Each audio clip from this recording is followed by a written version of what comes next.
Episode 29, Fallen Moon.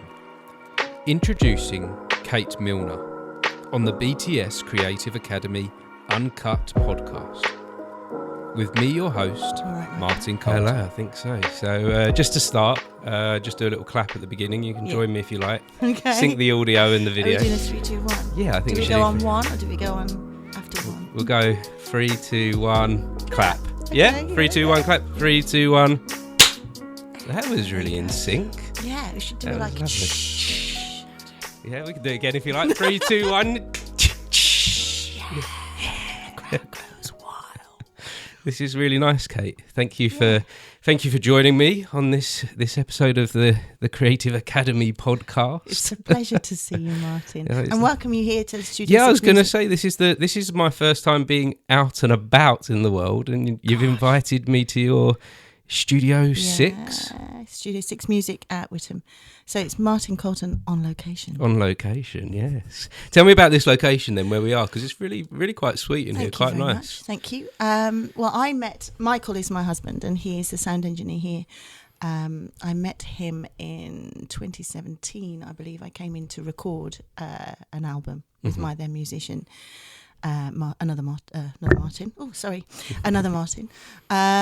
And we met, and he's in there. That's why I keep turning. He's in the window out the back. He's in the mixing room, sound room, and we just got on. And also, since we met, we've been doing lots of music together. So we've created something called At Swefn's Edge. We started with Michael doing a lot of drone work, and then I just go into the vocal room to do free flow improvisation. And then it took off from there, really. And we went on to the Mercury Creatives Programme, the Mercury Entrepreneurs Programme, and we got a great mentor through the Creatives Programme, who's Anthony Stewart Hicks. And we had great mentoring, and it was through a lot through COVID, actually. And it just kept us really creative, and our input that year was amazing. But it's always based here. And what is also lovely is that Michael's got a bit of a different creative background to me, which works nice with what I do. But also I can do the parties here. So we do children's parties up to 6 children from whatever age. I mean, we've had 4-year-olds up to 14, but then we go into adults as well. They come here for a little party and a little sing-along.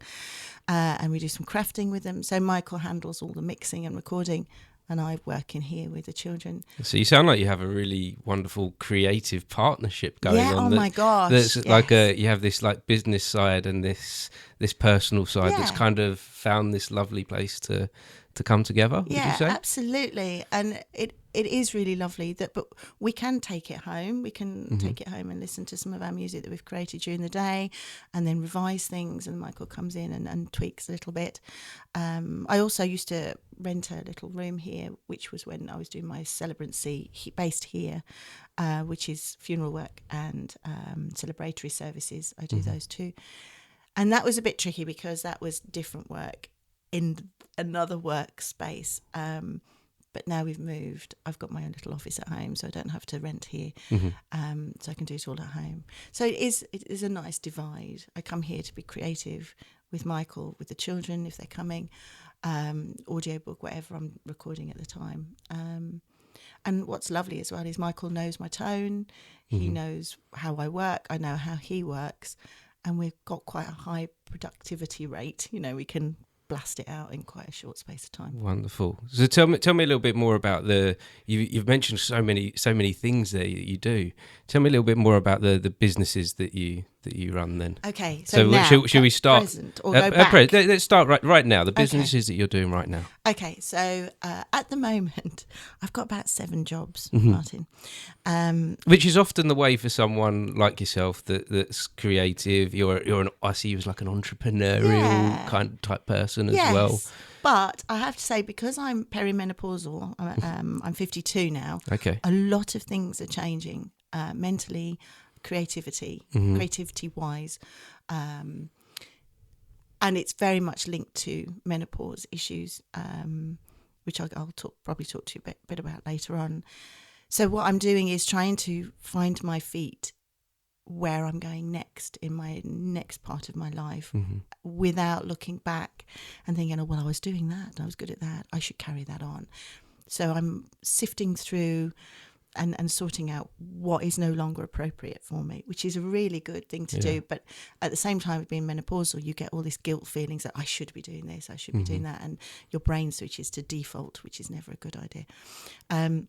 So the things I do funeral work, I do celebratory services, as I said. So I've got a big wedding in Manchester coming up, which is Sarah Louise Young to my very good friend Paul Cronell, who I've known Paul since Aberystwyth University, where I went, so very early 20s.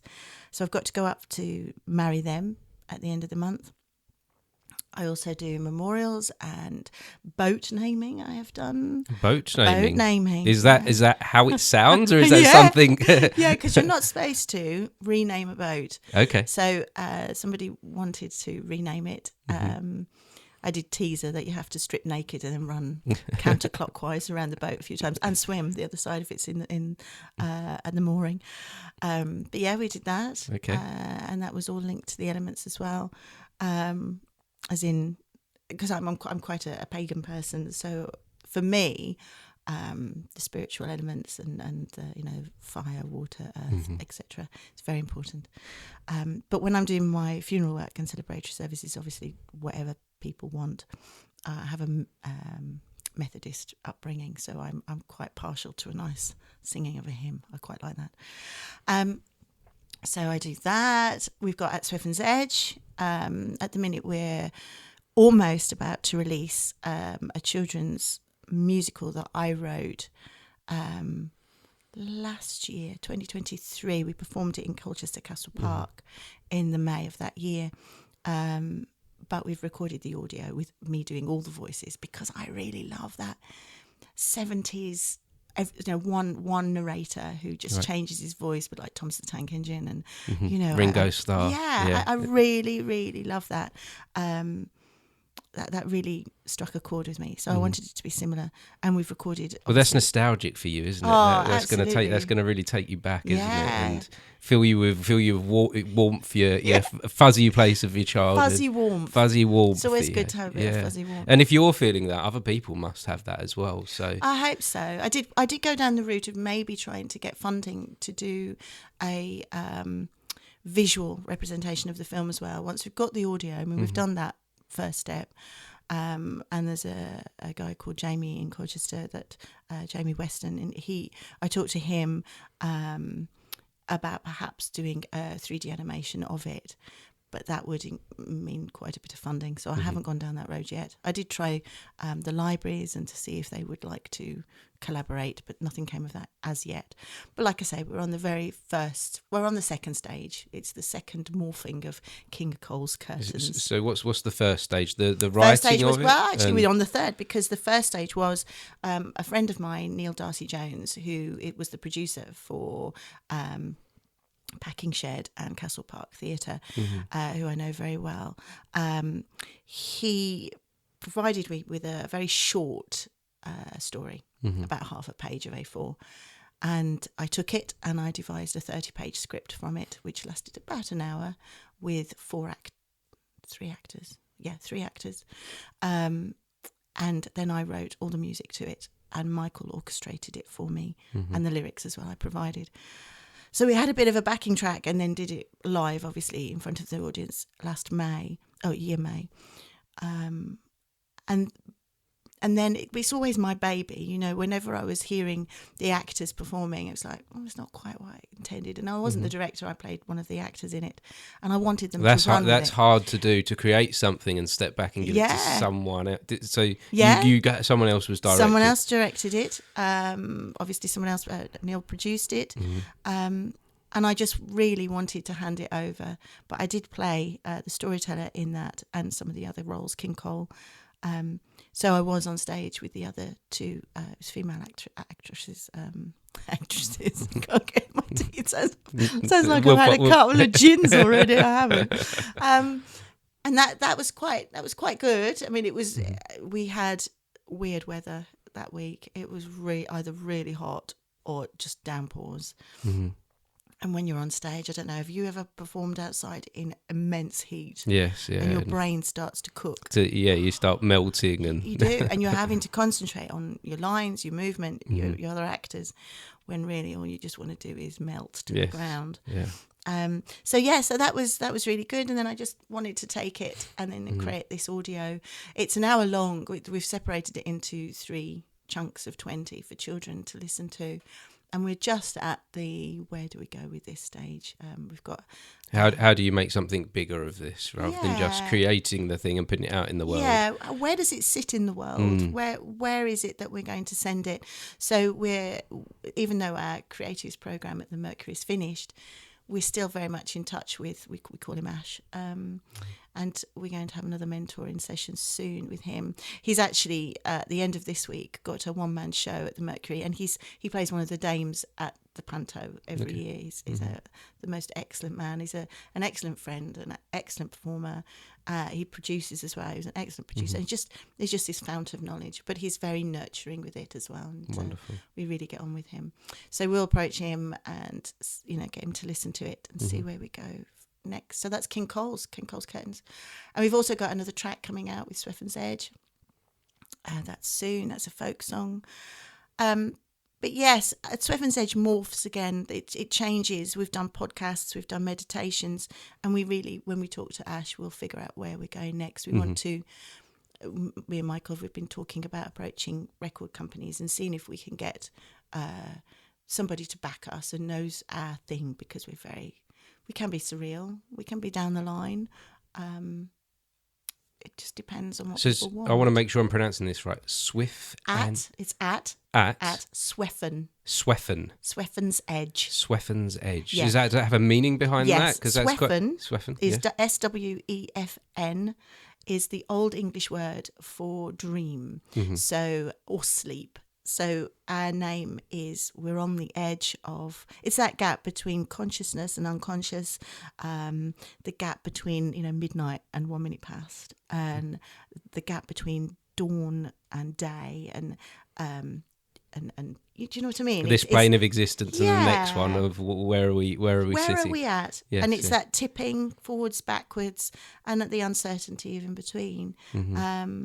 Which should be celebrated, really. So we sort of sit in that. So we're not, we don't just make records, we make soundscapes. Cinematic soundscapes is what we like to call them.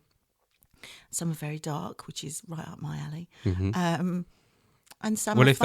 If that's where your creativity takes you, then you're someone I see that has a freedom to go with where the creativity takes you. Oh, Martin, when you go into the vocal room, which is next door to our room here, and the lighting is very ambient, and Michael just plays a drone that he's created in your ears and says, do what you want, and then you can just go with it, and you close your eyes, and it's very dark. And sometimes I listen to it and I think, right, I've got to come out, I've just got to get some words off online, and maybe some Shakespeare, or if I want to translate some words that are in my head into Italian so I can sing them classically. I've done that before. So written a poem and then listened to how you say that in Italian and then use those words. We've worked with artists, looking at their painting and doing interpretations or sculptures. Scott Radke, do you know the film Labyrinth? David Bowie? Not Labyrinth. Pan's Labyrinth. Pan's Labyrinth. And you've got the monster with the conceptual designer for that is Scott Radke, and he's in Ohio, and he often posts short videos of his sculptures that he creates still, and we're in awe of him. He's an amazing artist and designer, and we wrote to him and said, this little clip of your sculpture, we'd like to put a soundtrack to it, and he said, yeah, go ahead. So we did that, and that's all on YouTube. So that was pretty epic to be able to take some of his work and just create, it must be about 3 minutes long, that's all, a sound to it. And we've worked with theatre companies. So theatre companies have come to us and said, could you create a theme tune for this? And this year with Inheritance, and last year with Australia, we did that at the Mercury. And we actually provided the sound for that as well, and the sound effects set in the future. So that's at Swefn's Edge. a bit of everything. Yes, a bit of everything. Yeah. Where your creativity takes you, where Yes, your you where let your the vibe juices flow. you let them flow, and you see what coming. You seem to have so much freedom with that. Yeah, that's lovely. How We do don't you- get that, do we, as creatives usually? No, but I see you doing that. I see the Yeah. things you do. You do let yourself go into whatever direction. You don't put barriers up. You don't say, I'm a musician, that's where it stops. No. You say, I'm a musician plus an artist, Yeah. plus a... So the word creative does work because it Yes. has so many facets, and you've got to roll with it. And again, as I said earlier, it depends on your age. I mean, this year you might be into this. Next year you might think, actually, I want to go down that road. Yes. And that is okay. It's a constant evolution. And the constant theme, I suppose, is always you are hustling to be able to pay your bills. So you are hustling to get some money in. And that is always fundamental. But I'm lucky in that I've got other avenues that do bring in that money, which allow me to come in here and say, Michael, I've got a day off. Can we do something?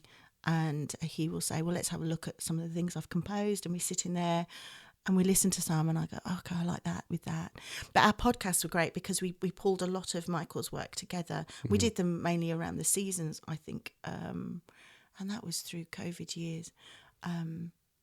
We pulled some of his music together because obviously we were in a bubble together, which was great. Yeah. Sorry, can you hear the dog through that? I can. I'm not sure if they'll pick this at Okay. time, but the dogs... We have got a studio dog. You've got a studio dog. He comes here lots, and he's a really good boy. And it depends, if we have...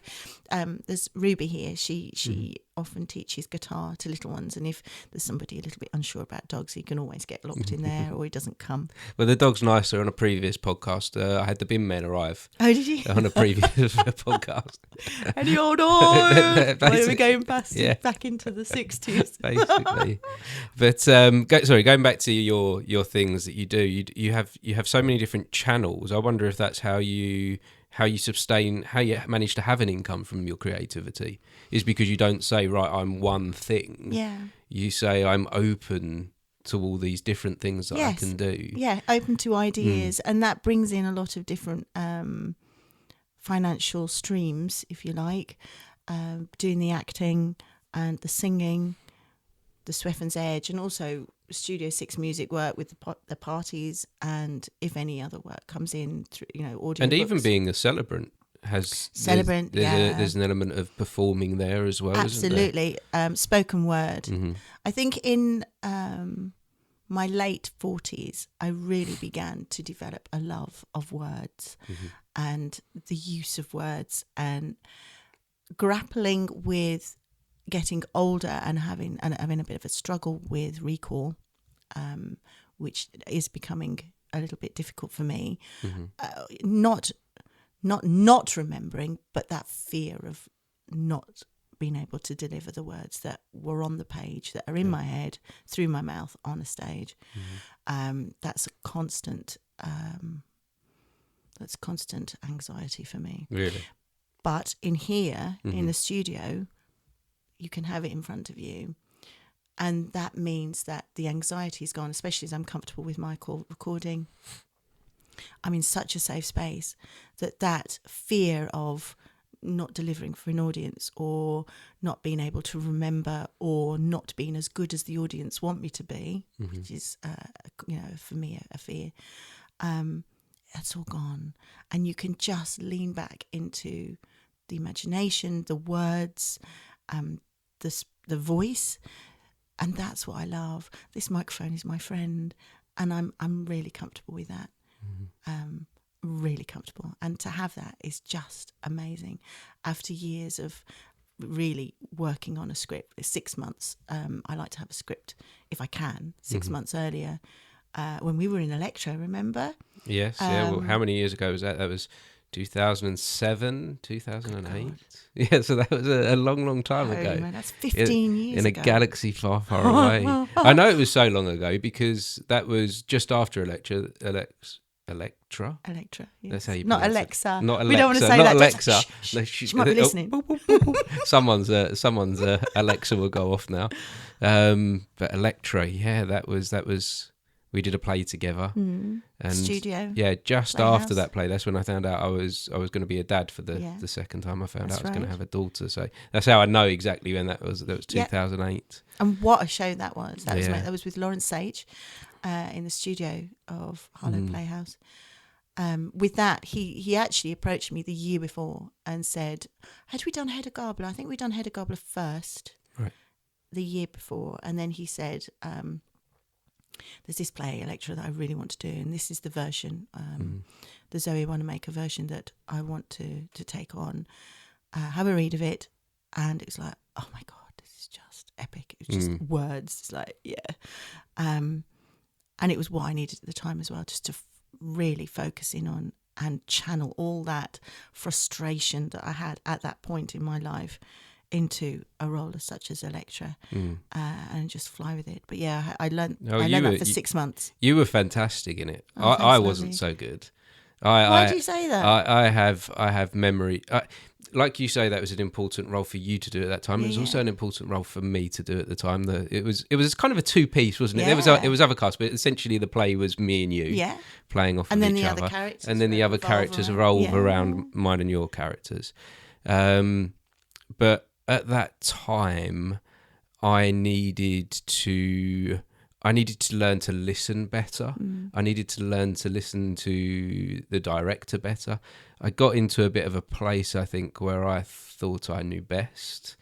And I think it's one of the worst performances I've ever given. Really? Yeah, I look back and I don't look back on myself fondly, because that was the last time I'd started doing theatre with Lawrence, the director. Lawrence was my mentor. He brought me into theatre, and he showed me the way. And then I went off in a little bit of a different direction and doing things with other people. And then Lawrence came back to do the show with Lawrence, and I enjoyed it. I enjoyed the process, and I loved working with you and working with Lawrence.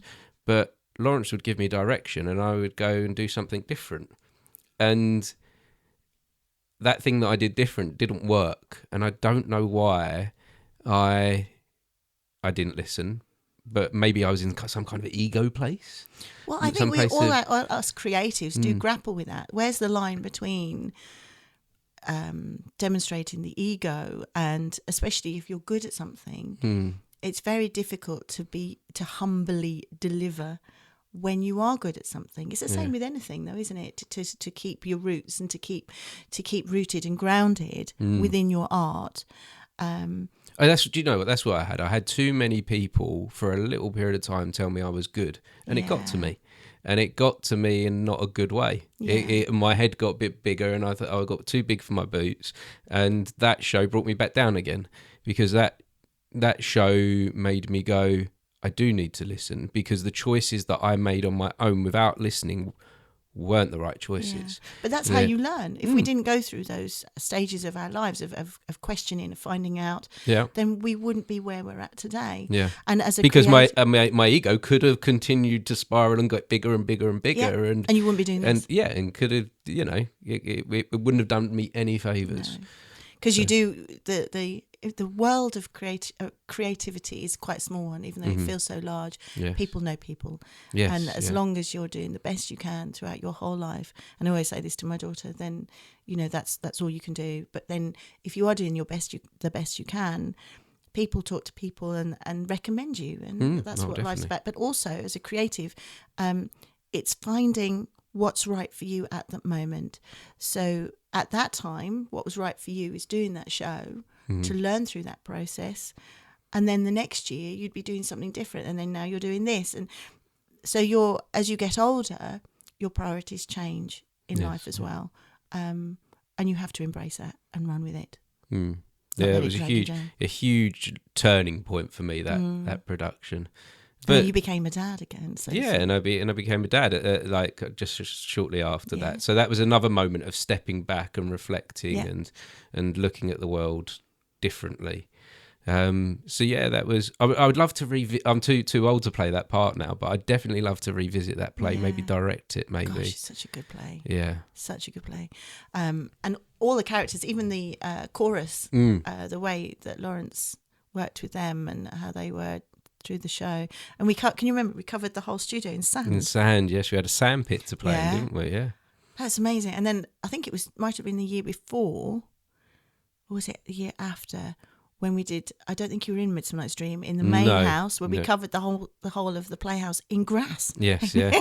Yeah. It was mental. Yeah, it was a lovely place to playing, wasn't it? Yeah. And goodness me. How much more of a metaphor was that Lawrence created a sandpit for us to do a show in? Yeah. You know, Yeah, we got to play in a sand And I pit. did actually, I don't think I made a sandcastle, but I'm sure I did a lot of things with the sand throughout the show. We did. I think we both did. We both did that thing of play, of picking up the sand and doing things with it within the performance. Yeah, it was a great piece of work that was. I always remember that fondly, actually. I remember a lot of things at Harlow Playhouse fondly. When I moved to Harlow, I think it must have been about 2004-ish. I'd taken some time out of my acting career and singing career in London to have Erin. And then we moved to Harlow.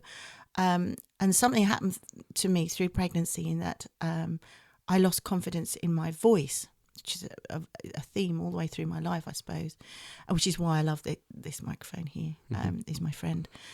I stopped singing. And it wasn't really until Johnny Wong passed away and we did the charity event for Johnny that I thought, I've got to sing again for Johnny. And I'd done other shows, but nobody knew that I could sing. And I sang Fields of Gold with the very tiny Simon and Caroline Petherbridge's daughter. What's her name? Daisy. No. Summer. Right. It was Summer. Summer must have been about 5-ish, I think 5, 6, something like that. And she sat with her head on my lap, and I didn't know at the time, but she was mouthing all the words all the way through. She knew it as well. And she sat with me and we just sang Fields of Gold for Johnny. And it was after that I thought, I've got to reignite this confidence and appreciation of the voice I've been given. And I did start to use it again after that. It was a slow process, and it still is ongoing. And I think because I've suffered from vocal nodules a couple of times in my career, that is always a bit of a fear for me. You know, when you get a cold and it hits there and you think, oh, I can't speak, I can't sing. And that is such a fundamental part of you. That throws me off the edge a little bit. So how do you come back? From being off the edge? It's a huge process. It's not an overnight thing. I was having, I had voice therapy at Broomfield Hospital. That was regular through the nodules and then learning massage. And also letting my confidence develop in singing more again, and trying to find out where I was at in my 20s and try and rekindle that belief in myself, I suppose. And then again, menopause starts to hit a few years ago. And then again, I'm grappling with who I am, what I'm doing, and the vocal tones that I've now got. Like you say, you know, you couldn't go back. You couldn't do Electra now, that same part. For a female artist as well, an actress, I couldn't go back and do that part. I'm too old. And having a family, or having Erin, and working as a single mum for most of it, it's kind of taken out 16 years of my career. And from that point to that point, I could play Juliet or, you know, because I look quite young at that point. And now I'm on the nurse. Yes, yeah. So I've done that massive leap from playing the princess. But you haven't been on pause on that time, though, have you? I had a little bit. You've had pauses. I've had pauses. But you haven't been on complete pause. Complete pause. It got to the point where Erin was, I think she was about 8. And I thought, I've got to start welcoming creativity back into my life because I was a trained actor and a singer in the 90s, but I also trained as a primary school teacher. And that was straight after uni. I did my postgrad. I got into drama school. I auditioned for 2. Where did you go? Well, after Aberystwyth, where I did the acting course as well as art history and drama. So I left there in 93. At the beginning of 93, I was auditioning for drama schools. I chose Webber Douglas, which was an amazing drama school, which is now closed, which is more drama. It wasn't like musical theatre, and Mount View, which was obviously for the musical theatre course. And I got into both. I'd never been into London. I got the coach actually with my dad. He went off for the day, and then I auditioned for both. Got places at both straight after uni. But my parents really wanted me to find a career path that was going to provide for me, and I tried to raise the funds to go. I wrote to so many people. I can't remember how many people I wrote to, but it was a lot. And I was forever researching where can I get grants. And I didn't actually try for any scholarships. Looking back, it's like, try for a scholarship, Kate. I didn't. I was on my own, and I was very naive at the time. And at the same time, I got into Cambridge University to do my postgrad at Homerton. So I went there and trained in primary. However, I just used to sneak out.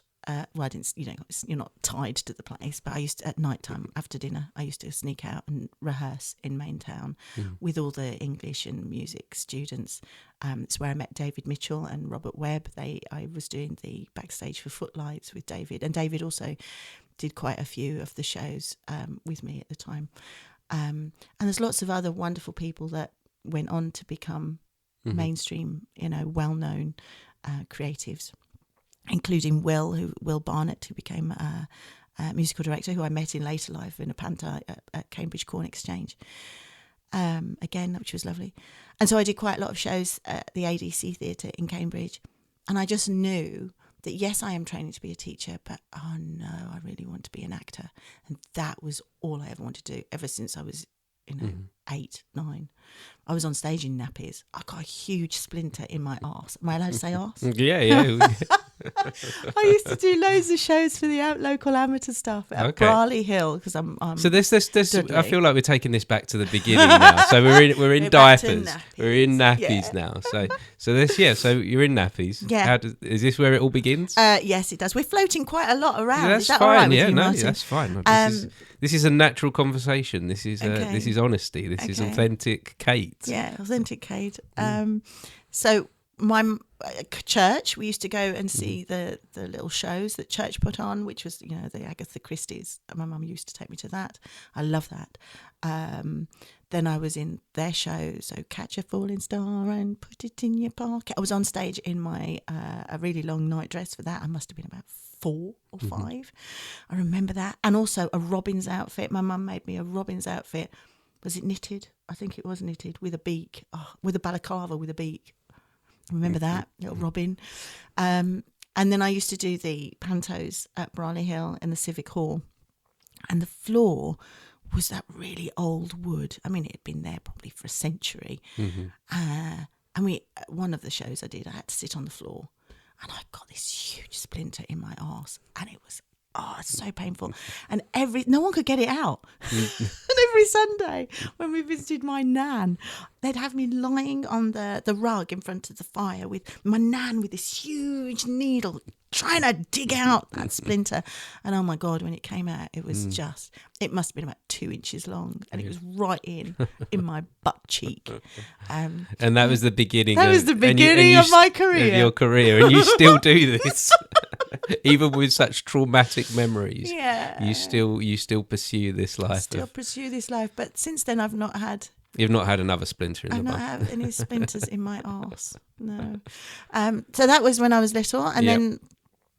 And what was it about doing that you enjoyed at that young age? Oh my goodness, it was everything to me. Robin of Sherwood, with Michael Praed and the Judy Trott, I think it was Maid Marian. Love that. Loved Enya, the soundtrack through that. And it was really at that time that I began to really appreciate soundtracks and looking back now and you think that's really not good TV.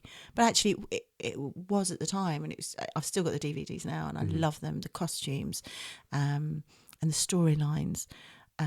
storytelling is very important to me because of The Storyteller with John Hurt. Yes, that was a big part of my growing up. That was when I was doing my GCSEs. I used to come back and watch that. Wasn't that a lot of Greek and myths, wasn't with it? Jim Henson, puppetry. Jim Henson, yes. Yeah. And he had a dog, didn't he? Yeah, I remember. Sprocket was Fraggle Rock, I think.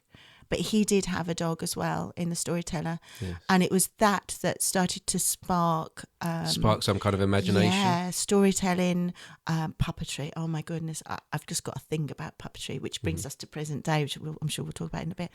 And also the love of oral storytelling, telling stories, which I took on when Erin was growing up, which I'll get to in a bit as well. So it was from there. And my love of Shakespeare, I was probably the only girl in the class that absolutely thought, when the teacher said, we're looking at Shakespeare today, it's like, yes. And everyone's going, oh. And the teacher let me read Juliet, and I just watched the Zeffirelli film as well. Had that for Christmas, actually, on DVD. And through primary school, I played Snow White. I've still got script for that. And I remember some of the speeches, Woodcutter and the Christmas Dove. I played the Woodcutter at the primary school. Remember that. And this is all leading up to me coming out of A-level. I did my 3 A-levels. And at the same time, because my school, secondary school hadn't offered GCSE drama, where I went to sixth form, you do another GCSE, which is great, and I did drama. It's just everything. Drama and art for me. When you say it was just everything, what did it mean to you doing that? Having that in your life at that time when you was young. It was an escape. I wasn't Catherine Millner anymore.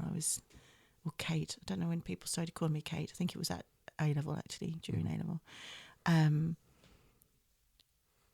Art, you can lose yourself. I loved etching in particular through my A-level. I was constantly covered in crap all over my hands. It was brilliant, carrying portfolios everywhere, struggling into a cinema with a bucket of popcorn, 2 portfolios and my hat, because you had to wear a hat, didn't you, when you were doing art? Yes, of course. Somewhere to stick your paintbrush. Yes, absolutely.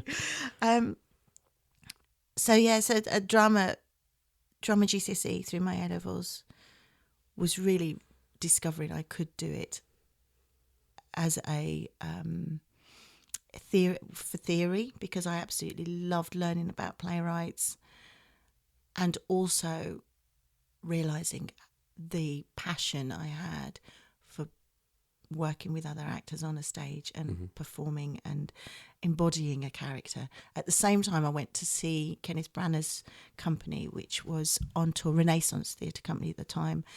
They came to Birmingham. I was often at the Rep watching the shows. They came to Birmingham Rep with King Lear, and I saw Richard Bryars play King Lear. Emma Thompson was the Fool, Kenneth Branagh. I'm sure Samantha Bond was in it as well. And they also did Midsummer Night's Dream at the same time. And I went to see both shows, and I've still got the programme. And it was a big moment for me, as well as seeing David Jacobi do Hadrian. I think it was a third, I can't remember, Hadrian the something. And I wrote to Derek Jacobi at Birmingham Rep, I think it was, saying, you're inspiring me to become an actor. And he wrote back, and I still got that letter. It's typed with a typewriter by Derek, and he signed it. Wow. Still got that. And that was an unbelievable moment. So I went to Aberystwyth University and did art, drama and art history. But then I wanted to do a combined degree with art and drama. But they said, because I'm doing the acting course, practical art and practical drama with art history as well, I wouldn't have been able to have coped. So something had to give. So I cut out the art and just did art history and drama. Then got into drama school, couldn't afford to go, got into Cambridge, sneaked off to do the theatre. Came out of that, and my parents said, teaching job now. I said, no. I got the stage, found a job in the stage, got it, and went on tour with the theatre company for 6 months, which led to another tour for 3 months with somebody else. Then I met some actors who wanted a house share in Chiswick, dropped in there with them, moved to London, worked with Vizzy if I wasn't performing, so I used to demonstrate toys in, they do it in Hamleys. I Right, didn't very okay. often do it in Hamleys. I did it in Selfridges. Kind of the normal Debenhams. gigging jobs that actors need to do. But puppets, they did a lot of puppets, and I Right, was just okay. such a mental demonstrator that they used to ask me to do the fairs at Olympia as well. So I'd be at the big fairs with Vizzy, and just this love of puppetry has just continued. And then I got myself an agent, which led to another agent.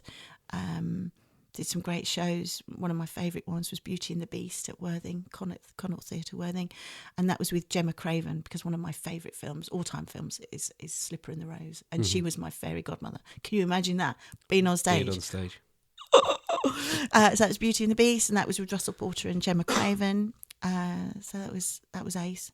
And then through that, Gemma Craven's friend came, and she was an agent. She took me on. So I jumped up to Billy Marsh Associates, and I think they also worked with Kudos. And then I had Erin. Oh, and before that, I worked with Greenwich Theatre doing Romeo and Juliet, which was Rupert Gould directing. Kate Fleetwood was Juliet. And that was sheer fluke. I was on a bus in Blackheath, and my agent rang and said, get yourself to Greenwich Theatre right now. They're going on tour with this Romeo and Juliet production, and they wanted a female role to cover all the ladies for their insurance, and a bloke to cover all the male roles. She said, get yourself down there. Do you have a Shakespeare? Yeah, I do Juliet anyway. So I went down there, and I met Rupert Gould in the bar of Greenwich Theatre, and my now friend Tim Francis, who I've kept in touch with since then. And on that day, I happened to have my hair in plaits down the side and just tied back. Or was it dangling? I can't remember. I had plaits in my hair. And Kate Fleetwood as Juliet in the production has plaits. She plaited her hair loads. And then I did Juliet speech, and I got the job. And we went everywhere. We went to Belfast, Malvern, all over. Beautiful, beautiful production. And I've kept in touch with so many of them from that show. I mean, Kate and Rupert went on to get married, and Kate's doing amazing, and Rupert went on to do amazingly well. So that was just a production that I will always remember. Where do you think that luck comes from? That we have these moments that It's meant to be. It happens. There's a destiny. A destiny. Yeah, I think so. And it was a path that I was on.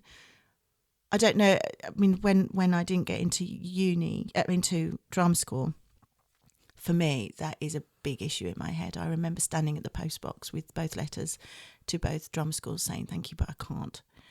And I remember everything about it as if it was yesterday. The picture of me standing at that post box, big red old box, what's around me, the shop that I just bought the stamps at.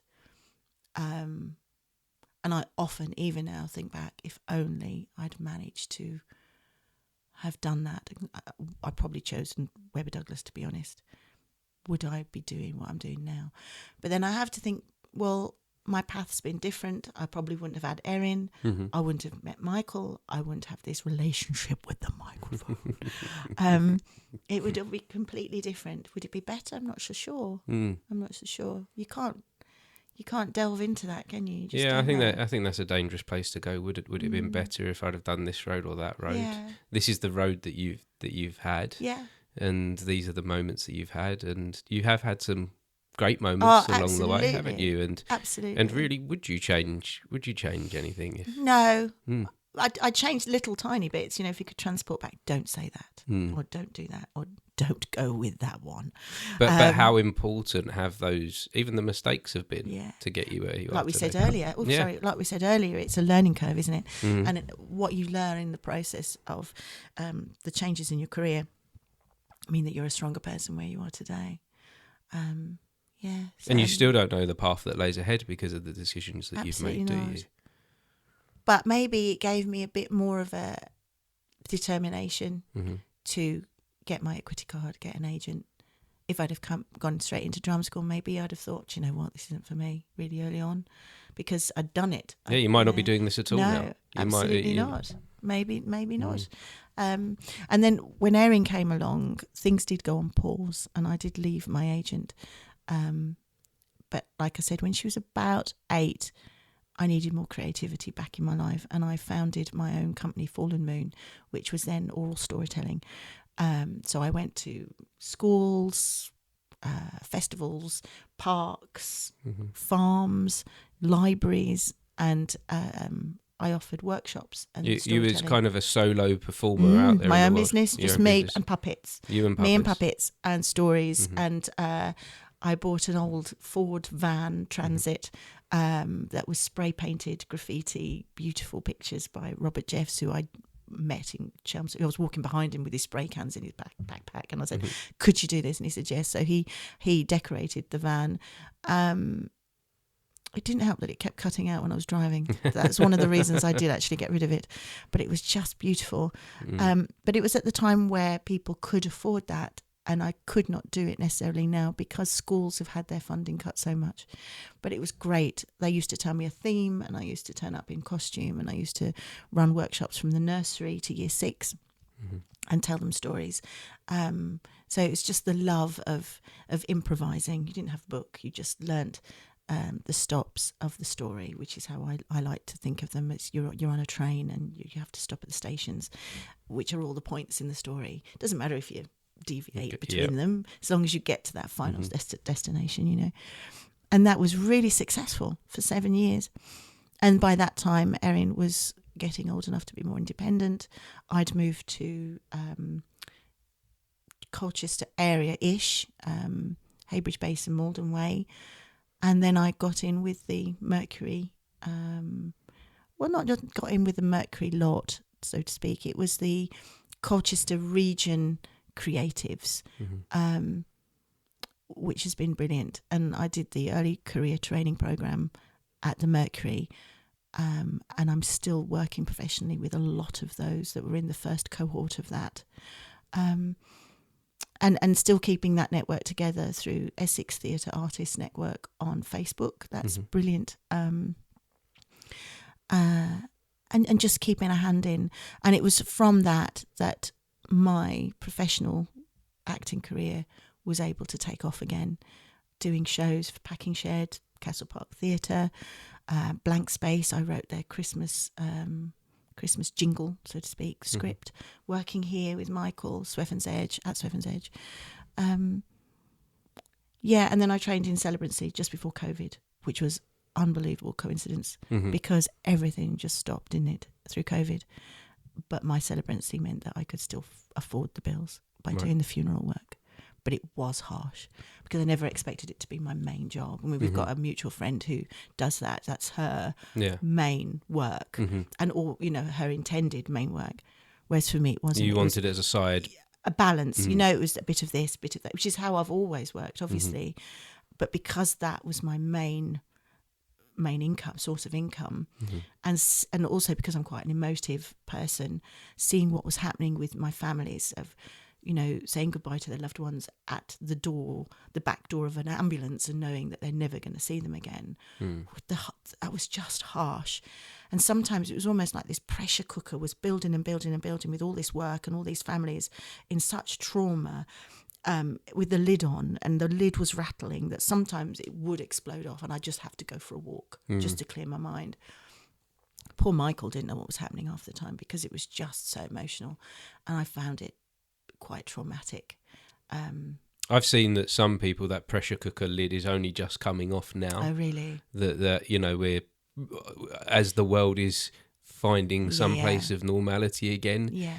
I see that a lot in younger people. Yes. Oh, of course, because they've missed so many fundamental years of development, and working with their peers, and also education as well. So now that there's some normality back to the world, it's like there's an unsettledness to it. And a lack of communication because people were so insular for a number of months because they were at home. You didn't get that practice, and you didn't continue to hone your skill in communication with others, and empathy is completely gone. The whole environment is completely changed, I think, personally, but also social anxiety, and empathy is hard for young people to understand anyway. It is a skill that we learn. Yes. And where they were taken away from the community, that was their time to develop that. Yeah. And so it's really there is a real struggle out there for everyone, but for younger people I see in particular. Yes, absolutely. And at the moment, I'm reading a book about the second half of our lives, the second spring, and Richard Roy in his Falling, I think it's called Falling Upwards, can't remember, says that when we start this second part of our lives, second spring, we can't use the toolbox that we have in our earlier life. So in our first part of our lives, we have to develop a new toolbox. And I think COVID took a few tools out of that toolbox for a lot of people, or didn't let them place it in their toolbox. And they are fundamental things you need. And hopefully, now things have opened a bit more, that they'll be able to put those in their toolbox at a different time. But it just might be, but the fact that they are not there means that they perhaps struggle with certain things. So how do relationships. Any ideas how we get that? We put them tools in now after having a break? I think it's just, for different ages, it's different things, isn't it? But in your 20s, it's beginning to develop your identity maybe at a bit later stage than what you would have done. And in your 20s, you're not necessarily aware that you've got something missing, are you? You're full of yourself in your 20s, and you're grappling with this new independence you've got in your life. I think it's just being aware that as you progress through your life, you are going to hopefully find those tools naturally anyway. And just overcome the hurdles as they come your way, really. And hopefully you've got a support network around you to be there for you, to help you with those tools. And now with where I'm at, grappling with all the hormones that are going on, or lack of. Are you okay to talk about that? Yeah. What I think, menopause? Yeah. Oh, my goodness me. I feel that's some people, if you don't want to talk about it, that's no, fine. Absolutely. But it is I'm something really that affects a lot of people, half the population. Yes. And it's becoming more not pronounced. It's becoming more, people are becoming more aware of it through Davina McCall and all the books that are coming out, and the TV programs, which is great. Because you kind of descend into this period in your life and nobody prepares you for it. Well, nobody did with me. And honestly, weird things like, I've always been a bit of a sorter-outer. You know, if your wardrobe looks like it's packed, I get everything out, sort things out, charity, bin, dump, keep it, love it, try it. If it doesn't work, then it goes to charity. So I'm really good. If I buy something, one thing goes out, especially living on a boat for 13 years. I had to do that. I've lost my thread now. What were we talking about? We're at the menopause. See, menopause. Brain fog, forgetting things, recall. There you go. Perfect example. I've just started taking HRT. I tried last year, but my blood pressure went mad, so I came off it. But it's the feeling of, you can go quite depressed. Your brain's telling you things that your brain has never told you before, and you think, is that true? Is that true? But when you're in that fog, it is true. And it's when you come out of that fog, you think, oh my God, that was a really dark day. And I'd never really struggled with anything like that before. Self-doubt. So it's really the things that pregnancy also pushed me into, the anxiety, the self-doubt, trying to figure out who I was, and now it's even down to the clothes that I'm wearing, especially coming out of living on a barge for 13 years. I was more of a hippie then. Now I'm back on land. How do people see me? What am I supposed to be wearing? What do I want to wear? Are my clothes from the boat appropriate anymore for me, where I'm now going in my life? So even down to that, and it's I've been reading up on it, and a therapist lady, Sarah, she's been wonderful through it, that I got in touch with through BAPAM, which is the British Association of Performing Arts Medicine. And if anybody in the creative arts is struggling mentally, anxiety, anything, BAPAM is there to help. They do lots of webinars, they do lots of research for this, and also they can help you with therapy sessions, and they try and get funding for you through either equity or through themselves. And at the moment I'm seeing Sarah, and she said that this sorting out of everything is all part of the menopause. It's almost like when you're pregnant you nest, and now you're going through menopause you deconstruct. And it's you strip it back to the fundamentals. The rage that you get or the impatience that you get is okay, because we've gone through all our lives thinking it's okay. If you were really horrible to me, Martin, I'd have gone, it's all right, Martin. But now I'm like, no, it's not actually. And we'll sort it out. And that's really important, to communicate with someone and say, actually, I'm not good with this. Whereas in our 20s and 30s, we kind of roll with it, depending on the person you are, obviously. But now it's not all right. And also, I'm at a point in my life where I'm trying out new things, not clothes, but jobs. And I'm thinking, I'm going to trial that this year. Do I still love it? Do I not want to do it anymore? Do I love this more than that? And does it bring me an income stream? And like I say, I'm lucky because I've got the funeral work to fall back on and a bit of teaching. So it sounds to me like you're rediscovering your identity in Oh some my goodness, ways. absolutely. You're Rediscovering my identity. You're discovering who you are. Yeah. You're taking at this moment. And I'm aware that, say, in 10 years' time, when I'm 61, I will have to do it again. It's a constant reevaluation. But this is a huge one. It's almost like a bomb has hit and everything's gone.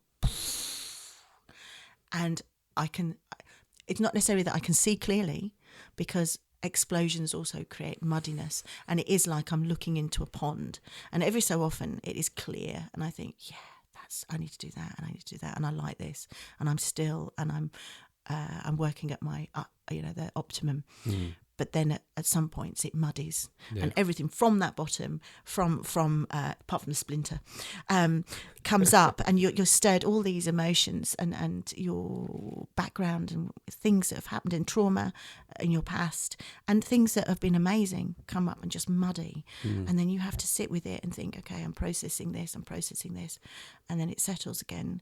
And at Swefn's Edge has been great for me to be able to come out of normal life. I don't have a normal life. I've never been normal. And really just focus on music or sound or spoken word. And that's quite a phenomenal thing to be able to do. Yeah, I want to tread lightly when I do any comparisons, being a male, comparing anything to the menopause. Yeah. But I would say that men often get told we go through a midlife crisis. Yeah. And I would say that perhaps in recent years, some people would say that I've been through a midlife crisis, and think, and that's a point where, as a man, you kind of look at your life and go, why do we call it crisis? I guess because you're in a state of going, is it your bomb? Yeah, your explosion, like you're going, was it's internal combustion. Was everything that I was doing for any purpose, any reason? Yes. You're reevaluating and saying, should I be still doing this going forward? Yeah. Should I still be... I pursued acting for 20 years. Yeah. At what point do you say, that is no longer the path for me? Because then you're like, all that effort that I put in, what was that? So you have to then evaluate and go, what was that for? But then why you have to was think, that? But Martin, you then have to think, at that time, what was it for? It was for me. It was right. I was making those choices at that time. For me, right at that time. Yeah. Yes, but it doesn't mean it's right for me now. Absolutely. Yes. And allowing yourself, allowing your brain, you still always got your brain going, no, it's not, it's not. Allowing your brain, listening to your brain and going, actually, brain, I'm safe, I'm okay. Where I've been, yes, I understand what you're saying. That is important. That builds who I am. But just, give me a minute to go down this road and just have a look and to see if it's okay for me. I'll come back if it's not. And having this internal dialogue with yourself is okay. Yeah. And having this midlife crisis is okay. If you need to do that, if you need to buy an MX-5, which I did twice when I had my midlife crisis, goodness, how many crises have I had? It's fine. because that's what you need to do, as long as it doesn't hurt anybody else, as long as you've got the means to do it, and then you're not going to hurt yourself financially or however it's going to have an impact in your life, then that is what you need to do. Yeah. But it's giving yourself permission to do it. And I think that's a big one. That bit, the finding the permission is quite hard, isn't it? I feel with myself, having the permission to move forward in new directions, it took me time. Took me a good year to go, there can be a different direction, a different path. Yeah. It doesn't have to be the same one I thought of 20 years ago. Yeah. It evolves, and it's in the now, isn't it? Yeah. Living in the now is that's something that I've discovered recently. Living in this moment of how is this right now? Yeah. How, like, literally right now. Yeah. And the podcast has been so good for doing that. Yeah. Me and you in this moment, having this conversation. Yeah. What this is what existence is. Yeah, it's cathartic for both parties and the third party, if somebody's hopefully if listening anyone to it. ever listens. or it doesn't matter if they do or they don't. It doesn't matter because it's cathartic for both of us. Definitely. But it is I would say this is one of the best things that I've ever done for myself. Doing the podcast, sitting here having authentic conversations and genuinely living within this time and space in this moment, just with you here, me and you, Kate. Yeah, it's brilliant. Talking about Kate's life, and it's really our life, because your life life is coming to it too. Yeah. But also, as creatives, you're constantly, as I said earlier, you're hustling to pay your bills. Yes. And for a creative who is skilled at something, wherever they are in their lives, but to not have that income from it for any reason, perhaps the funding's gone with the storytelling, or not getting the auditions that you really want to get. You're sending in your self-tapes. And that's another thing, coming out of the business for 15, 16 years. It's completely changed. It's changed. Yeah. The self-tape thing. I haven't yet got myself another agent. It's something that I might go down a route I might go down. But I've got myself my own professional work for the last 6 years. And that is good. When you get an agent, it's a different kettle of fish, isn't it? It's a different chapter. Yes. And your priorities have to change because you're working for them as well, and vice versa. So that is something that might be in my future. It might not. But it's knowing that you haven't got the oppression of not being able to afford your next month's rent. Yes, That's really hard for a lot of creative people, for a lot of young people, just coming out of college or uni. They've got that debt of paying for their course. I want to do that. I want to become an actor. But how on earth am I going to pay for it? That is something in this world that is how am I going to put food on the table? Yeah. How am I going to support my family? Yeah. How am I going to keep the roof over my head? Yeah. Those things are really tough questions right now. Yeah. In this, daily we're being told we live in a cost of living crisis. So it costs to live. Yeah. Is how we feel. It costs to breathe. It costs to do anything. Yeah. But as long as you've got, and something, if somebody's listening that is a young creative, who is in that position that they want to go to drum school and they want to perform, but how on earth are they going to get to London? How on earth are they going to? It doesn't necessarily have to be London; it can be anywhere. Pay their way. And it does go back to what my parents said way back before I went to Cambridge, before I posted those 2 letters with "Thank you, but I can't." To have something that you can fall back on that brings enough money in to allow you to do. Well, this is something that's quite interesting, actually, because I've had this conversation with a friend recently that if I could go back to my younger self, I would say pursue the acting, pursue that kind of creative life, 100%, but have a fallback.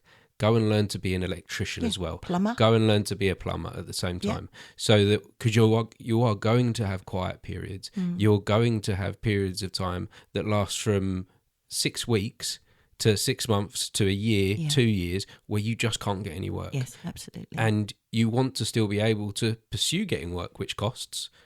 So you're going to need a job. But you can do that at any point.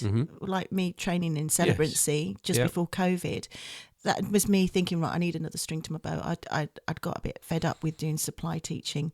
It wasn't for me. Voice, damaging your voice by speaking too loud if the children weren't listening to you. And as a visiting teacher, they don't necessarily do that.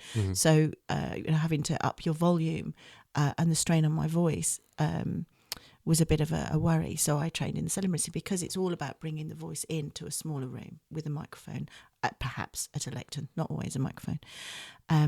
And that's what I trained in, because I thought actually that would be another stream of revenue. It took a while to get up and running, as any business, about 2 years to get known and to get enough work that allows me to float. But then obviously COVID hit and things changed anyway. But I can always fall back on that, and I know I can. And it's given me other skills as well. Through COVID and through my celebrancy work, it's made me a more patient person. I think it's taken a bit out of my, bit away from my anxiety. I mean, one of my friends told Michael when we were married, he said, "Buckle up, Michael, buckle up." So I am a bit crazy, and everybody knows that. But I think it's taken a little bit of an edge off that, because I'm more understanding, and I'm more aware of the needs of others and the feelings of others. And that has really helped. So my tummy's rumbling. And Erin, because Erin through her life, through her young life, has quite a lot of ups and downs. And nowadays she says to me, "Oh, Mum, I'm really sorry that this happened or that happened." I say the same thing to her. It's made us stronger, individually and together, because we understand how we were feeling. And also, if anybody comes to Erin and says, "I'm struggling with this, I'm struggling with that," Erin has that background knowledge and first-hand knowledge of what it feels like to be going through that. And that just makes you a stronger person. And it's just listening to others. And there's lack of that, perhaps because of COVID, as we said now. It's just listening to others around you. And also not feeling that you can't put your hand up and say you've made a mistake, even at my age. That's one thing that I'm also struggling with at the moment. I've done something, I've chosen to do something that I'm thinking, do you know what? I thought it was going to be right, but it's not. But it's okay to put your hands up and say, not admit defeat. That's because I was thinking I've got to admit defeat. It's not defeat. It's just a case of being in the wrong place at the wrong time, and just allowing yourself that knowledge and understanding and permission that it's okay to make mistakes. And you spoke about your daughter there. How old's your daughter? She is 21 now. Wow. She was 21 in May. She's doing gaming design. Okay. She's in her third year of an MA gaming design. Actually, she did a bit of, she had a look around next door, which is Delilah, which do amazing game work. And they've just done, I always say, the Angry Frogs. What's it, sort of battle toads, battle frogs, Sure, with and then a Disney Mickey Mouse one, because I did a bit of voiceover for that one. Treasure something Island. Anyway, she went next door and met everybody there before she went off and did her course. Never thought she'd go to uni, but now she's in her third year in London, studying gaming design. And our relationship is just brilliant. She rings me up, she's got a problem, we can talk about it, and we are really good friends, and that's a really lovely point to be at with her. Where do you think you've managed to find that with your daughter? Where and how have you found that a lovely place of friendship? I think her age now, been able to, because it isn't really till our early 20s that our brain is fully formed and can understand things. Going through everything we've been through together, I think has really strengthened us, and realised that we've been there for each other throughout that, even if it was really tough. Distance as well. I mean, she went to live with her dad at about 16 to go to Harlow College to do the gaming first. She made a decision. I'd also got her a place at Colchester Institute, so she had that choice, back to Harlow to be with dad or Colchester Institute, and she chose Harlow. So she went to Harlow, stayed with dad, and then we saw each other less. Obviously, we weren't in each other's pockets. And our relationship built from there, and now she comes to stay. She does some work for us for Swefn. She does some drawings and things for Swefn. Michael helps her with stuff as well.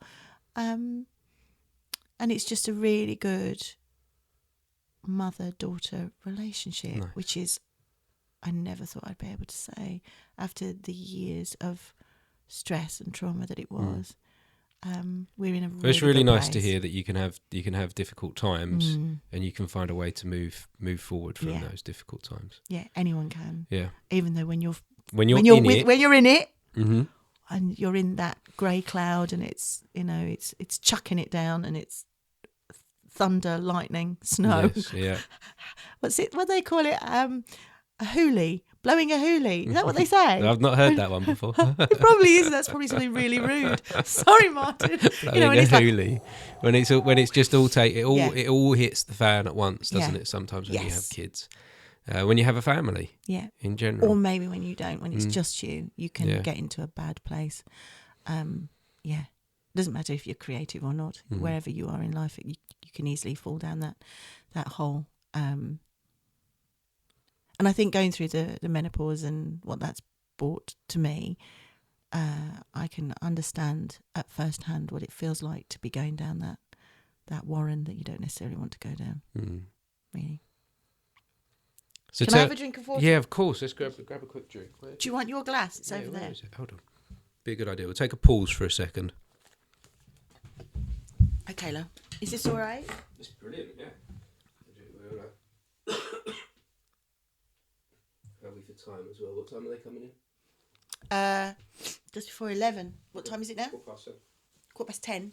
Good. We're good. We've got about half an hour. As long as it's kind of packing up about 11:15. I want to talk about this. I know, that's what we'll get on to. Because I'm so excited. All right, so we're back. So, Kate, Yes. we're back. Hold We're on. back. Just give it a second. I'll do a little clap again. Okay, can I do it? Okay, 1, 1, 2, 2, 3. The crowd goes wild. And we're back, We're part back 2. in the room. So, Kate, we paused there for a moment. We did. And you said, I want to talk about this. Yes. Me, you want to talk about me. I want to talk about me. You want to talk about me? Martin. No, not me. Me. No, not you. Me. Hold I want this to talk up about so we can see for those watching. What is me? Okay. This, I'm very excited about, is a collaboration between Little Angel Theatre, who are in London, and they've got their own wonderful puppet theatre in near Angel, and the Mercury at Colchester. The collaboration between the two of them on a production called Me, which is based on a children's book by Emma Dodd called Me, which is about a little penguin who's trying to find its feet, penguin feet.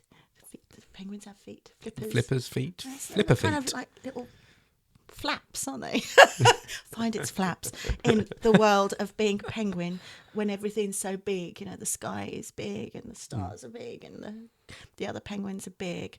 And it's ages 2 up. I think it goes, you know, for me, it's birth to. It's a 99. family. It's a family show. It's a family show. If you're taking your kids, you're not going to be bored because that can happen with a kids show, can't what it? What it is, I believe. Now we haven't started rehearsals. I think it's going to be directed by Oliver, who, funnily enough, I think it was pre-COVID. I did a show. I did The Gift at Castle Park, which was epic, which was Castle Park Theatre. And it was written by a friend of mine, Thomas, and he was at the early career training programme at Mercury. And he'd written a play, and it was a small group of actors. We did this in the Castle Park grounds. And that was a gift for me because, again, that solidified the knowledge in my head that I could do a really big role. And it was written for me, and I played Sarah, and it was just wonderful. And the other actors were wonderful. And we had good weather for the whole run. Mm-hmm. So after that, I thought, do you know what? I want to train a bit. I want to do a bit of training to up my skills. And puppetry has always been really important to me. I've always had puppets. Mm-hmm. When I used to teach French in primary schools, I used to take my puppets with me to teach French, with, you know, throw a bit of imagination into the classroom. And as well, the children, if you're talking French to children or trying to get them to say je m'appelle, if you get a puppet out and go je m'appelle, they're going to listen to the puppet more than you, aren't they? And that worked. So I did that for a few years. But I just thought, do you know what? I want to really focus on puppetry, and the Little Angel Theatre has always been a bit like, oh, God up there, you know. So I did a course with them, an evening course at Little Angel, and I loved it. And Oliver was my tutor, and he's now going to direct me in this. And this came up this year. They held auditions. They posted auditions for a puppeteer for me, but it had to be within the locality of Colchester. There was a certain radius because they wanted to bring somebody local in. And I auditioned, and I used the little baby penguin puppet in the audition. Met the two ladies from Little Angel, and I thought, when you walk away from audition, you think, oh, it was awful. Why? And I took my own puppets, and I'd said, I'll put my own puppets, get them out. So I got Lucy out, which is the one, Je m'appelle. And I thought, why did I do that? They must have thought I was really stupid. And I went in with my patchwork clothes. Yeah, cringe moment. That I'm never going to get this. And I didn't hear for a bit, as you don't, you have to put everything on pause. And I was in bed one morning, I was opening my emails. And when you read it, you think, oh, here we go. This is it. Thanks, but. You wait for the but. So I started reading this email, but there was no but. And it's like, we want to offer you the post of the role of puppeteer. And it's like, oh! I remember running downstairs, and I think honestly, my blood pressure must have been mad that day. I just couldn't come down. And it was just so exciting. So it starts Wednesday, the 13th of December. My rehearsals start the 4th. So I've got a week with Oliver in the studio. And I think, because there are some trailers of this on the Mercury, when you go to the page for the production to book your tickets, if you scroll down, there's a trailer. So I believe it's already been done, or at least it was trialled at the theatre, Little Angel Theatre. And I believe that it's just all to a soundscape. So it's not, I don't think there's any dialogue. I've not been sent a script yet, but that's on my list of things to do this week, to say to Oliver. Is there a script? Because I would like to learn it. I would like to start looking at it. I've got the book, obviously, by Emma Dodd. I bought that. And it's just, you just immerse yourself in a visual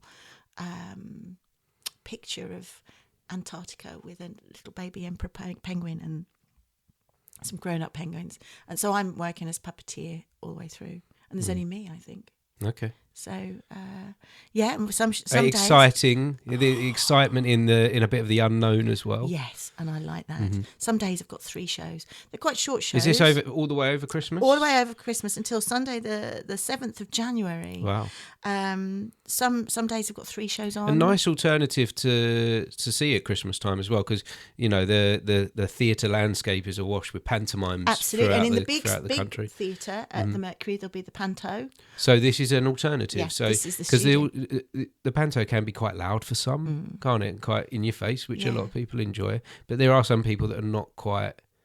Even some children not quite into that. No. So this sounds Especially to the me noise, like this sounds to me like a lovely immersive production that can give you a great alternative at Christmas time. I think so. I think it's going to be like a magical wonderland. Yeah, I think I'll come and see it myself, actually. It'd be lovely to have you over. We're also doing some workshops. I devised the first draft of a workshop yesterday, actually. We're starting in Jaywick in half term, the Martello Tower. We're doing a workshop there. And then either Grinstead Library or Colchester Library, I'm doing a workshop in the afternoon in half term based around the penguins, and I'll have the puppet with me. Also do a bit of crafting and a bit of movement to get them all waddling around on their flaps. Can I say that? I think we know what you mean. So I've got that coming up, and also schools are getting interested in workshops too. And also actually at the minute, more storytelling stuff's coming in, parties for children. I did loads of those, and it got to the point where, again, vocally, it was knackering. And also doing the boat tours on the navigation where I used to live. I used to do storytelling tours with a little boat up and down the navigation. That, again, was vocally tiring. But some of them are coming back in again. So it's revisiting things I've done a while ago. But again, it's all part of this. Actually, I'm really good at that. And I really enjoy it. And it brings in an income. And when you go bing, bing, bing, you think, actually, that maybe that should be more welcome in my life again. And you can channel them things. And it's okay to sometimes put things to one side for a moment as well. Yeah. And then pick it back up. Yeah. Wasn't right for you then, but it is. But it is right now. Yeah. And isn't it crazy that I go from doing funerals to working a baby penguin puppet? Yeah. I really love that. It's the way that your life is. Yeah. It's the awe of life. And I think with the funerals, what I love about funerals is that, or writing funerals and officiating for families, is that it's a type of storytelling. You are telling the story of that person's life. And I mean, what an honour to do that, sometimes write it. And you've only got a certain amount of time if you're in a crematorium, but to have that honour of being the mouthpiece of the family, to being to telling that story of that life, it's just another form of storytelling, which is, but it's a gift. It's a gift to be able to, and that's how I see it, really.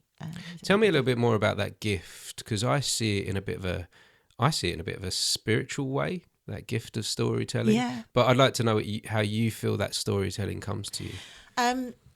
It is a bit spiritual, I think. You know, when you go on a sort of a different plane, do you meditate? I do, yeah. Okay, so when you're meditating, you go on a different level of consciousness. It's almost like that when you're faced with loads of children, and they're also on that same. It's a two-way process. Obviously, you've got the audience, the children, and you, the facilitator of the story, but it's creating that visual imagery bubble, and everybody's visual imagery is going to be different, but you do create this cocoon in which you're sitting when you're telling a story, and the children are fully immersed and you're fully immersed, and it's the enjoyment of the words, of the characters, and I don't go too in depth in setting the scene, because that's going on in their head. You know, they can pad it out themselves. It is a very spiritual experience. And going on from the spiritual experience, at Swefn's Edge I think our work is quite spiritual at the core. And when we're creating, it's very much a part of it. And through our work, I mean, I have, because of my beliefs and my spiritual background, I suppose now, a lot of our work does tally to the seasons, as I've said already, and poetry, particular poetry, I absolutely love, that deals with the seasons and the pagan Sabbaths and things.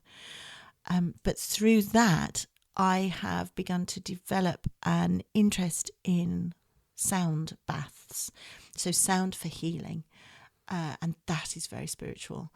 I trained in gong last year, and at the end of the year, I purchased some gongs. I've got 3 large paster gongs. I've got the Pluto, planetary gong, Nibiru, and Moon, which is synodic.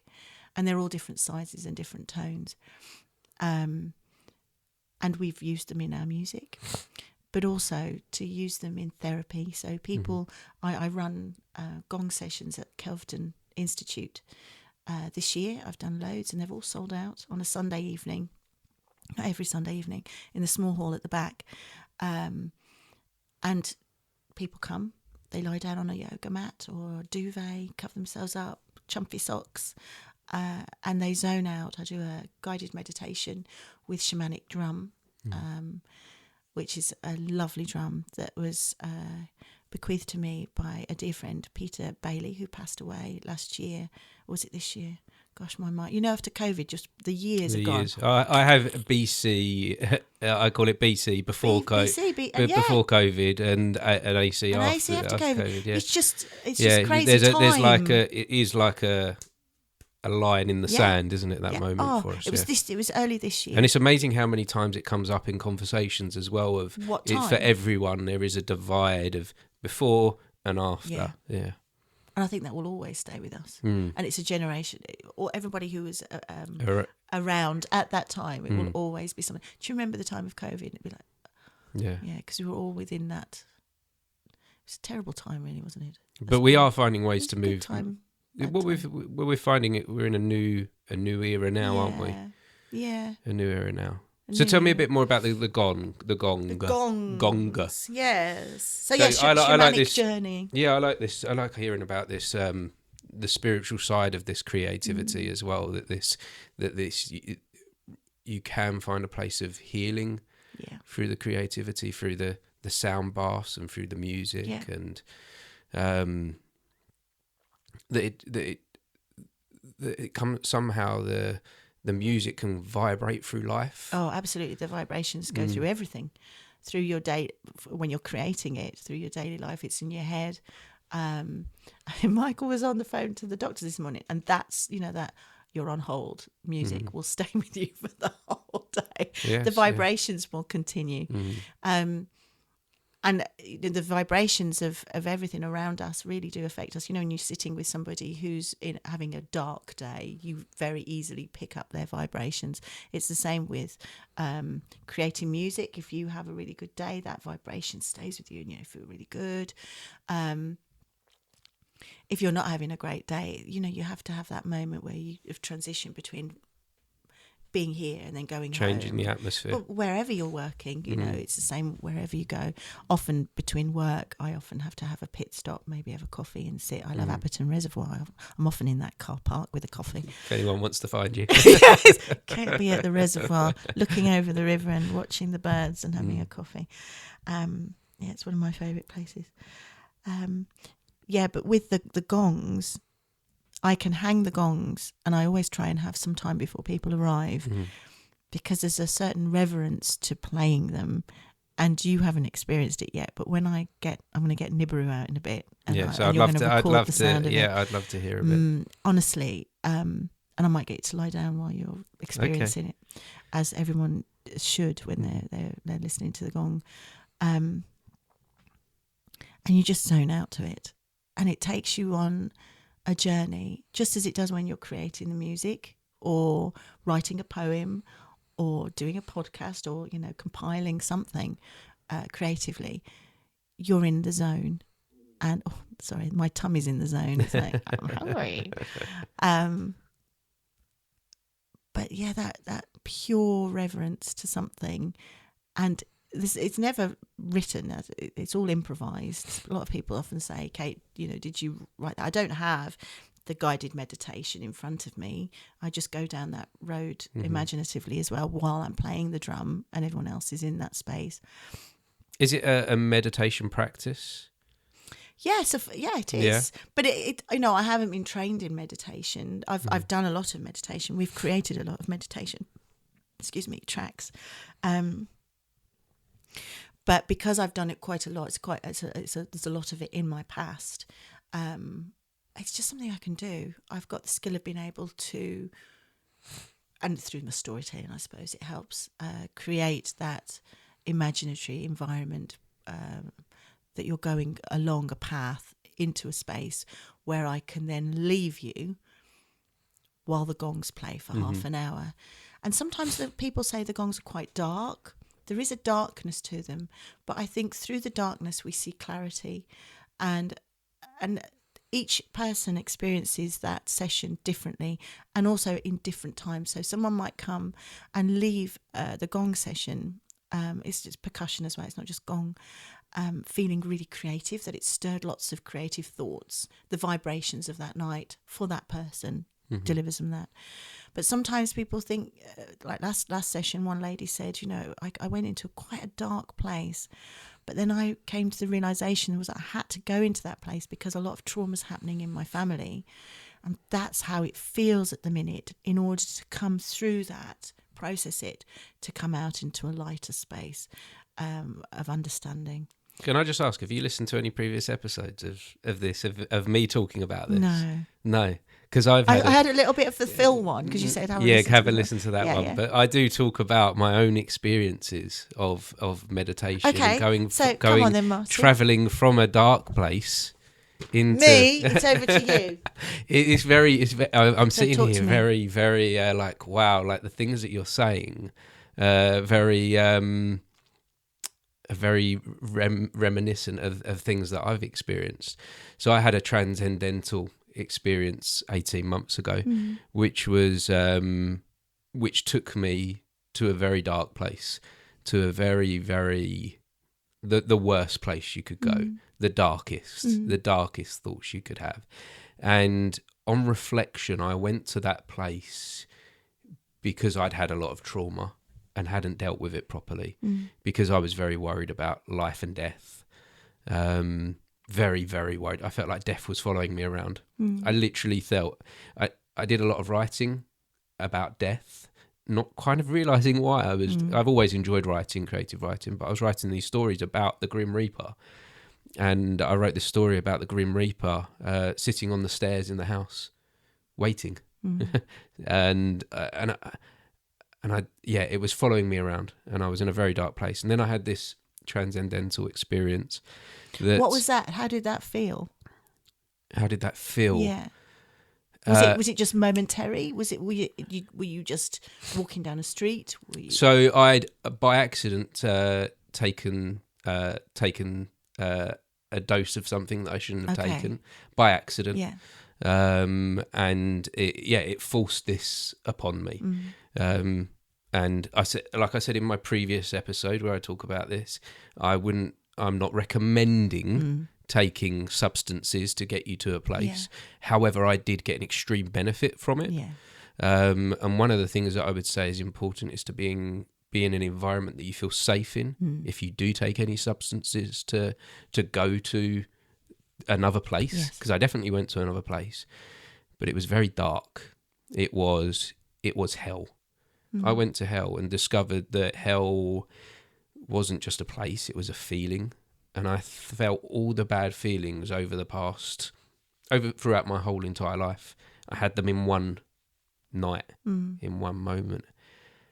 But then, through music, through Sergeant Pepper's Lonely Hearts Club Band, which my dad put on for me, because my dad had to kind of put me in that safe place that night. He put on Sergeant Pepper's Lonely Hearts Club Band. I forget the name of the track now, but there's this track that kind of expands through like a gong type sound. And a guide came to me and took me from the dark place and showed me. Can you remember them visually? Or was it just There is presence? so much that happened to me that night. It was a presence and a person and an image and a feeling, but it transcended everything that we understand in this existence. And this guide showed me that if I look slightly in the other direction, there is also heaven here as well. And there is also so many good feelings and positivity, and there is so much light in there. But it came from a sound. It came from a gong-like expanding sound. And this guide took me on a journey from there, first of all showing me that I don't just exist in the bad negativity, that I also exist in this better place as well. But there is the two places combined. You can't have light without darkness. You can't have light without the dark. The yin, opposite. the yang, it is all, you have to, the two come together. Yes. But you don't have to live in, you don't live in one. So don't live in one. Yeah. It was the kind of message that I was left with, and a transformativeness of myself is completely changed from that experience that night. And I could talk about this night all day, because I got so much from it. Maybe you should do a podcast just on this. I've even considered writing a book on that. Why don't you do that? Because there is in one night I experienced 100 years worth of teachings, worth of lessons. I assessed my whole existence, and I went to places that I went to places of talking about why is the things that I'm doing, and I questioned my existence and why I'm here, and what the purpose of this is for, and it gave me a purpose moving forward as well. And I understand. I have more clarity on what I'm doing next. Do you meditate back on that time? Oh, yes. Do you go yes. through that and pick it apart and often and just when Yes, you need to? Yeah. Oh, definitely. And I find it very strange and enlightening when I'm having these conversations with someone now, and you're saying things that resonate so deeply with me based upon that experience. Yeah. Like you talking about, how about the sound and the vibrations, and how that feeling and that sense, you take that from that moment, but it that vibration doesn't end. No, it continues. It continues, and you can have one moment in the day where you're stuck on hold listening to some music with the doctor, but that same feeling lasts throughout the rest of the day. And I never realised that before, but I completely understand that now. Well, everything is in a state of vibration. Everything, all the molecules around us, and it's only natural that we pick those vibrations up.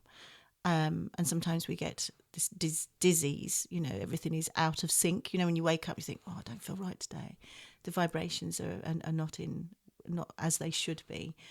And it's through doing things like walking in nature, or going to a drumming circle, or going to a gong sound bath, or just purely meditating, or just sitting and reading a book that hone those vibrations and pull them back to where they're supposed to be. And you feel so much better for it afterwards. And that was part of the journey of that my guide showed me. And I had this moment of the guide showed me about these ripples in a pond, and how we can choose how big our ripples are. How muddy it gets. And how muddy it gets. And there was this whole place of me and the guide were ripples within the ocean. And even to the point that he's like, we don't have to be the ripples in the ocean. We can be the sand on the beach. You can be the gravel underneath, which is all the different meanings. And it doesn't matter which you choose. It's absolutely fine to be one or the other. However, I took from it that I wanted to be a ripple. I wanted to be part of the ocean that affects another ripple. But again, there was very much a forcefulness. It's okay. It doesn't matter. You don't have to force this. No. You don't have to be a wave within this ocean of life. Stillness. When you're doing the gong session, there's a lot of noise for, even my voice from the start to about 55 minutes in, but then you have something called the shunata at the end, which is a moment of silence, and it could be a minute, 2 minutes. You just feel when it's right, and it's just silence. So stillness is just as powerful as when there are ripples. When there and that takes us back to being in what we spoke about at the beginning, being in the moment. Yes. Again, I wasn't where before. This night was so impactful to me. And different people will argue different things. Was it the chemicals that just reorganize? There's this talk of like you take these chemicals and they rewire the brain and they sort out some neural pathways. And these were just all stories that came along. Or did I go to another plane of existence? Yeah. Did the chemicals open up a doorway? But does it matter? Does it matter? No, matter. Because now things feel different. Yeah. The darkness isn't overwhelming anymore. There is a balance of the dark and the light. And when I do have those dark moments, like this past week, I had a very dark week. A week that was very difficult. I think that's me. That's me. I think we're in tune with our rumbling tummies, the vibrations of our tummies. But that dark week happened. But I'm feeling my way back into the light now, and I'm not forcing my way back into the light. And it's being gentle with yourself through that. Yes. Taking the moment. This is how I'm feeling. It's not a good day, but giving yourself permission to be in that space. Okay, I'm just going to go through with it. I'm going to just see it through. I know that there's going to be a different day, a different feeling. Living in the moment, giving yourself permission, and accepting. Yeah. Can I play my gong for me? I would love you to. I'd love you to. One last question. Yeah. Why do you do the things you do? Oh God! That's a hard one. You could have one. given me that in advance. I think you've kind of. I think you've kind of answered it if you look back. Because but why are you this creative? Because I'm person? forever searching. I'm forever seeking. I'm forever thinking, what is it that I need to do? What else can I learn? Do I want to go back and do that? What's that going to feel like? So I'm forever seeking. I'm forever searching. Does that make sense? It does. And it's not too simple. No, that's It's perfect. not a cop out. No, that's lovely. You're forever searching. I'm forever searching. I am. Yeah. Lovely. Sums it up. Thank you, Wonderful. Martin. Thank you so much, Kate. I'm going to we're play. going to shake hands. We're going to shake hands, and I'm going to play gong for you, and I'm going to make lovely. you lie down before they need the Yes, studio because someone space else or is something. coming into They the are, space next. yes. So yeah, lovely. And come to see me, and thank Come you. to see. I'll come. Thank I'll you for come coming see to see you me in today. me. Yeah, me In in me. Christmas. At Christmas The time. Mercury. Wonderful. Yeah, I'll play the gong. I'm gonna Thank hang you it so for much, Kate. Thank you, Martin.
That was the BTS Creative Academy podcast, Uncut. I appreciate you joining us for this conversation. If you'd like to find out more about the BTS Creative Academy, just search BTS Creative Academy. And so you don't miss any future conversations or exciting updates, don't forget to like and subscribe.